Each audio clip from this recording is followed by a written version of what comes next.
Praise be to Allah, Lord of the worlds, and peace and blessings be upon His last messenger, Muhammad sallallahu alaihi wasallam, his companions, and those who follow the right path. Dear viewers, Assalamu alaikum wa rahmatullahi wa barakatuh. Peace be upon you and the mercy of Allah and His grace. Welcome again to Understanding Islam Ramadan. Dear beloved viewers, today's episode comes when Muslims are fully experiencing the blessed month of Ramadan, the month of obedience and worship, when Muslims strive to be close to Allah Almighty. And one of the ways to do that is by the worship named i'tikaf. So what is i'tikaf and how is it performed? What are its rules and regulations? And what are its goals and benefits? I'tikaf is a temporary seclusion in a masjid or mosque, staying there for a certain period of time with the intention of obedience to Allah Almighty, temporarily secluding yourself from the chores of life and the material world and devoting your time to worship and prayers. It is an important way to perform more worship, gain more rewards, reflect on yourself and life, and recharge your spiritual well-beings. I'tikaf can only be performed in a masjid or mosque. It cannot be performed anywhere else, not even in musalla or prayer rooms. It is mentioned in the Holy Quran as a form of worship since at least the time of Abraham alayhi salam. Allah the Almighty says, "And when we made the house at Mecca a resort for mankind and sanctuary, saying, take as your place of worship the place where Abraham stood to pray. And we imposed a duty upon Abraham and Ismail, saying, purify my house for those who perform tawaf, circumambulation, and those who perform i'tikaf, and those who bow down and prostrate themselves in worship." Surah Al-Baqarah 2, verse 125. Although it is very important and recommended in Islam, i'tikaf is not obligatory, but a sunnah practiced by the Messenger ﷺ and Muslims throughout history. Women can perform i'tikaf as well, as the wives of the Messenger ﷺ, and peace be upon them, used to do, provided that there is a specific place for them in the masjid. Discerning children can also perform i'tikaf. Some scholars hold the view that it is allowed for a woman to perform i'tikaf in her prayer place at home. There is no specific time for i'tikaf. It can be performed any time of the year. But i'tikaf is highly recommended in Ramadan, and more so in the last 10 days of Ramadan. There is also no specific length for i'tikaf, although it is desirable to be no less than a day and a night. One can perform a short i'tikaf for an hour or two, or a longer one for days at a time.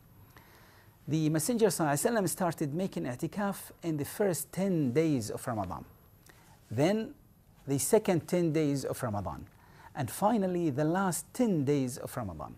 He ﷺ continued to perform i'tikaf in the last 10 days of Ramadan. In his last year in this world, he ﷺ doubled that and performed i'tikaf in all the last 20 days of Ramadan.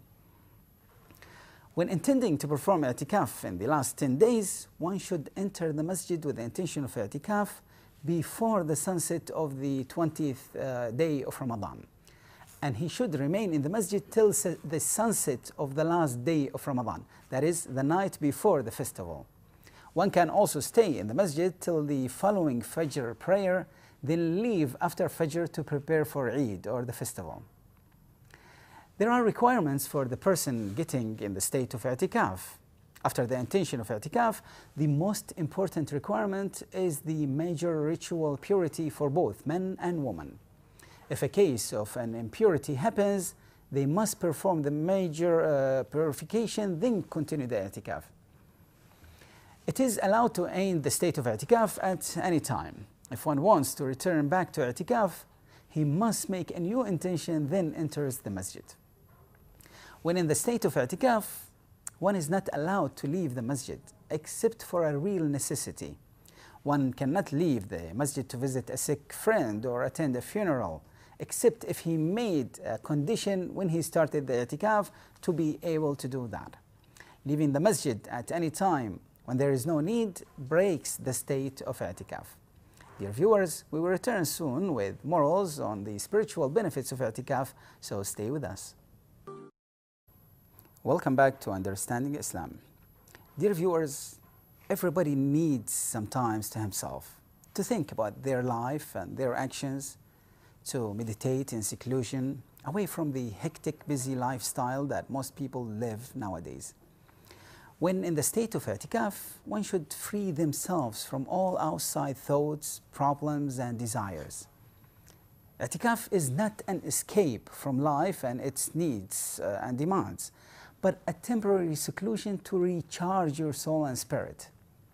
It also works as time out from the material world to regain perspective and redefine your goals, and to increase your determination and get the strength to carry on and face the difficulties of life with faith and love, mercy and forgiveness. As the purpose of i'tikaf is to seclude yourself for the sake of Allah the Almighty. When you are in the state of i'tikaf, one should clear his mind from the material world and its problems and work on bettering himself and his soul. He should occupy himself with all kinds of worships and good deeds, such as remembering Allah the Almighty, praising and glorifying Him, thanking Him, asking for forgiveness, praying for all your needs, reciting the Holy Quran, sending peace and blessing on the Messenger ﷺ, performing extra prayers and worship, abstaining from vain talk and useless chat as much as possible. It is allowed to speak and talk normally with people and with family while you are in the state of i'tikaf. Husband and wife can talk, but need to be careful from sliding into the material emotions and intimate chats. This is especially important nowadays with all the new means of communications and accessibilities, mobiles and smartphones, etc. It is very easy to get diverted from your i'tikaf and its purposes. Many people overlook these important guidelines and spend their i'tikaf time in useless matters or gathering to socialize and spend the nights eating and drinking and joking and talking. These things contradict the wisdom for which i'tikaf was legalized in Islam.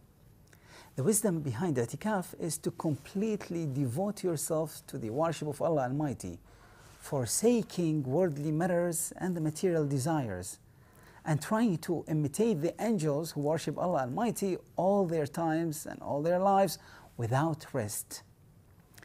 The main goal is to purify your soul and elevate your spiritual and religious experience and to be closer to Allah Almighty. i'tikaf has many benefits: strengthening the relationship with Allah Almighty, increasing sincerity and devotion, strengthening willpower and self-control.